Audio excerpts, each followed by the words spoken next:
Guys, इस video में हम बात करेंगे इफ़ेक्टिव स्पीकिंग स्किल के बारे में। उसका इंट्रोडक्शन हम देखते हैं और पर्पस ऑफ स्पीकिंग देखते हैं।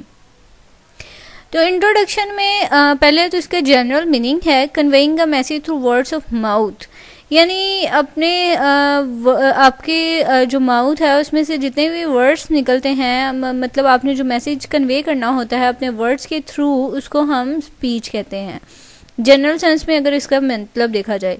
तो स्पेसिफिक मीनिंग जो है स्पीच का वो क्या है, वो ये है कि एक्सप्रेसिंग और थॉट्स, कन्वेइंग और feelings and emotion and communicating और मैसेज थ्रू स्पीच। यानी जनरल सेंस में तो हमने ये देखा कि आपने कोई भी वर्ड्स जो हैं अपने माउथ से निकाला है तो उसको हमने कह दिया स्पीच। लेकिन अगर स्पेसिफिक मीनिंग देखें तो उसमें अगर आपने जो अपने थॉट्स जो हैं, अपने जो फीलिंग्स हैं, अपने जो इमोशंस हैं, उसको आपने जब एक्सप्रेस किया है अपने मैसेज के थ्रू, उसको कम्युनिकेट किया है, तो उसको हम स्पीच कहेंगे।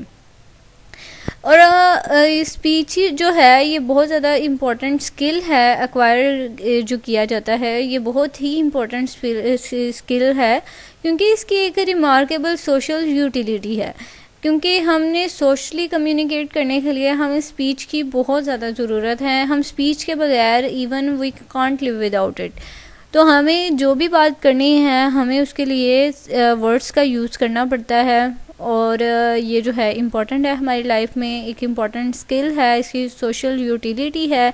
उसके बाद कॉम्पिटेंस थ्रू प्रैक्टिस, यानी कॉम्पिटेंस मीन कि आप कोई भी लैंग्वेज बोल रहे हैं तो उसमें आपकी ग्रिप कैसी है, आपकी कैसी आपके स्किल्स हैं, तो वो ग्रिप जो है वो आपकी प्रैक्टिस के थ्रू आती है।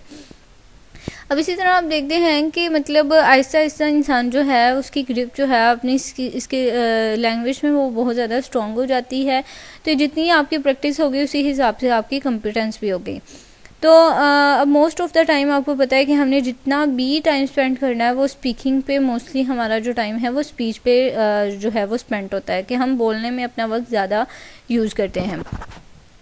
तो ये सारा था स्पीकिंग स्किल का इंट्रोडक्शन।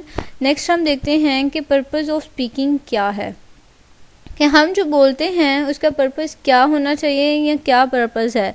फर्स्ट पर्पस, वैसे तो बोलने के बहुत ही ज़्यादा पर्पस हैं, हम यहाँ पे सिर्फ स्पेसिफिक 5 पर्पस के बारे में बात करेंगे। तो फर्स्ट पर्पज़ ये कि हमने जो भी बात करनी होती है उसमें ये होना चाहिए कि हम किसी को इन्फॉर्म करें, यानी इन्फॉर्मेशन देते हैं। हम किसी को कोई चीज़ इन्फॉर्म करनी होती है, कोई इवेंट के बारे में इन्फॉर्म करना है, या कोई भी चीज़ जो है इन्फॉर्मेशन के लिए यूज़ होती है स्पीच।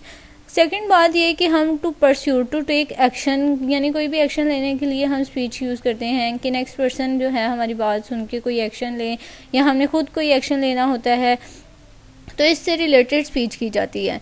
एंड थर्ड बात ये कि हमने जो है अपनी बातों को मतलब एक्सप्लेन करने के लिए हम स्पीच करते हैं। हमारी पर्पस होता है कि हमने जो डाउट्स जो हैं उनको रिमूव करना होता है, कंपेयर करना होता है, टू सिंप्लीफाई करना होता है।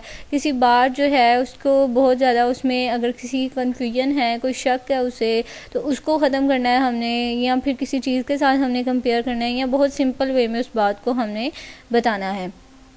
4 पॉइंट ये कि टू इंटरटेन। अब जाहिर है हम जब कोई लोग जो हैं बोलते हैं तो इससे हमें इंटरटेनमेंट भी होती है, हमारी बोरियत ख़त्म होती है, हम दूसरों के साथ बातें करते हैं, हमारा दिल खुश होता है, हम इंजॉय करते हैं।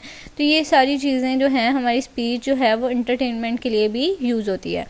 टू हील, यानी कुछ लोग जो हैं वो बहुत ज़्यादा अफेक्टेड होते हैं, बहुत ब्रोकन हार्ट होते हैं, तो उनको हम अपनी स्पीच के ज़रिए, अपनी स्पीकिंग के ज़रिए उसके हम ज़ख्मों पर मरहम लगा रहे होते हैं। यानी उसका जो लोग जो हैं ब्रोकन हार्ट जो होते हैं उनसे जब हम बातचीत करते हैं तो हमारे वर्ड्स बाजुकात हम इतने मोटिवेशनल वर्ड्स बोलते हैं कि वो पर्सन जो है वो बहुत ज़्यादा इफ़ेक्ट होता है, इम्प्रेस होता है, और वो अपनी लाइफ में कोई एक डायरेक्शन बना लेता है और उस बात को छोड़ देता है जिसके बारे में वो रो रहा होता है। तो ये थे हमारा सारा इंट्रोडक्शन स्पीकिंग स्किल के बारे में। उसके बाद मैंने आपको बताया कि हम जो बात बोलते हैं हमारी स्पीच का पर्पस क्या होना चाहिए। पर्पस आपने माइंड में रखना है कि बहुत ज़्यादा पर्पस हो सकते हैं, लेकिन यहाँ पे मैंने सिर्फ स्पेसिफिक 5 पर्पस आपको बताए हैं। तो आई होप आपको वीडियो अच्छी लगी होगी। Thank you so much for watching. अगर आपको अच्छी लगी तो इसे लाइक और सब्सक्राइब ज़रूर कीजिएगा और शेयर भी कीजिएगा।